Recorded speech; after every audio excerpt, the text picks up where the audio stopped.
4 young women, 1 region, 1 pattern. They vanished after getting into a stranger's car and were later found dead, strangled, left in remote places. And for decades, no one has been able to name the killer. This is one of Germany's most chilling unsolved cases.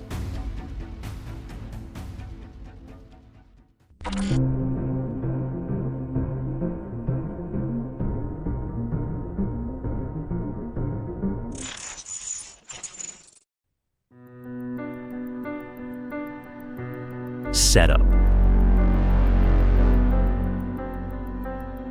Today we're opening a cold case from North Rhine-Westphalia, a murder series that haunted an entire region in the early 1970s. The crimes became known as the Münsterland Murders, a series of killings linked through recurring similarities in method, victim profile, and location. The murders occurred between 1971 and 1974 in the Münsterland area and nearby regions close to the Dutch border. And the most disturbing fact remains unchanged. The offender was never caught. The place and the time. Münsterland is rural western Germany. Small towns, long country roads, farmland, forest paths. In the early 1970s, one detail defined everyday life: hitchhiking. Young people hitchhiked to school, to work, to visit friends. It was common, it was normal. But in Münsterland, hitchhiking would soon become associated with fear, because someone was watching, and all he needed was a car. The pattern. When investigators compared the cases, similarities became impossible to ignore. The victims were young women, often described in reports as slim and dark-haired. They disappeared after accepting rides from strangers. Later, their bodies were found in remote areas. In multiple cases, the cause of death was strangulation. Some reports also describe that victims were found partially undressed. In several cases, personal belongings were missing. These were not random acts. This was a pattern. Why strangulation matters.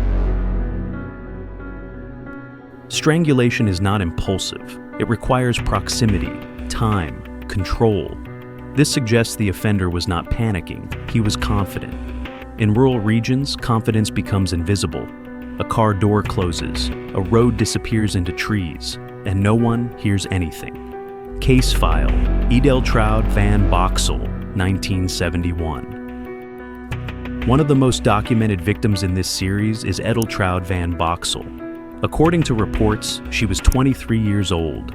She was also pregnant. On November 21st, 1971, she was hitchhiking. Witnesses later reported she entered a white Volkswagen Beetle. After that, she vanished. Her body was later found. Reports state she had been strangled. Some clothing items were missing. Several personal belongings were never recovered. Investigators realized something unsettling. If one woman had been taken this way, this might not be the end.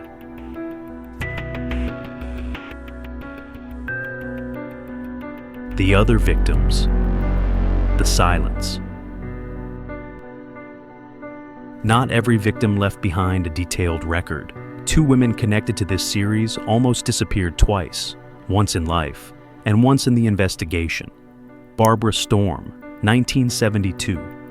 Public records confirm that Barbara Storm disappeared in 1972. Like the other victims, she had been traveling alone. Like the others, she was last known to have accepted a ride from an unknown driver. Her body was later found in a rural area. The reported cause of death: strangulation. No confirmed witnesses. No detailed reconstruction of her final hours. Only the pattern remains.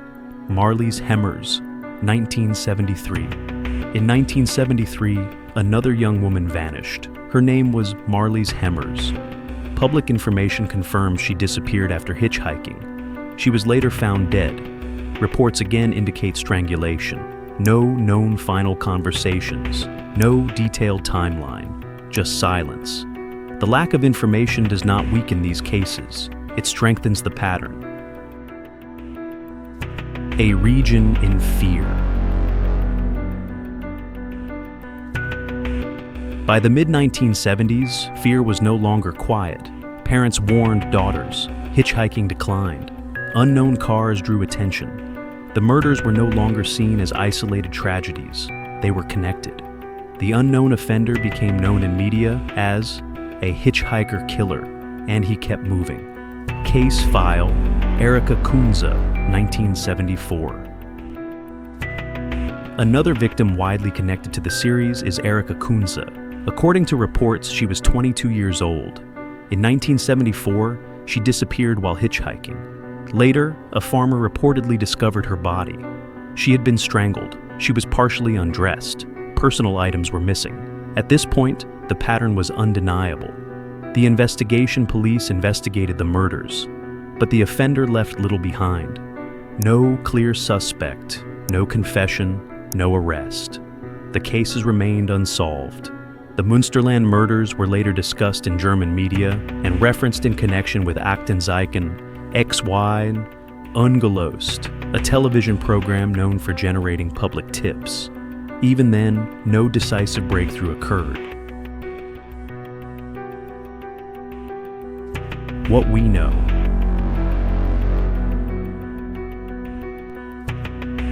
Based on publicly reported information, the offender had access to a car. He targeted young women traveling alone. He used rural isolation. He relied on strangulation. He left few traces. These are not assumptions. They are the repeated facts. What we don't know.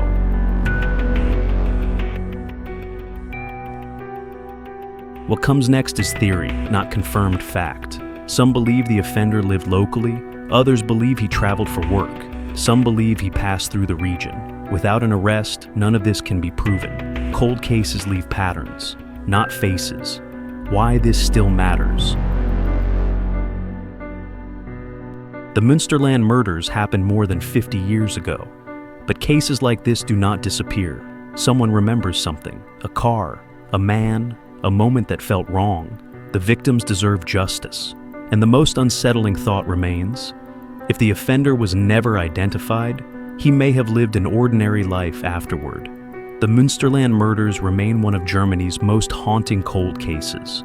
4 young women, 1 pattern, 1 unknown killer. If you want more NRW cold cases told in this style, subscribe to Jenny in Crime and tell me in the comments. Do you believe the offender was local or just passing through? Until the next file. This was Jenny in Crime.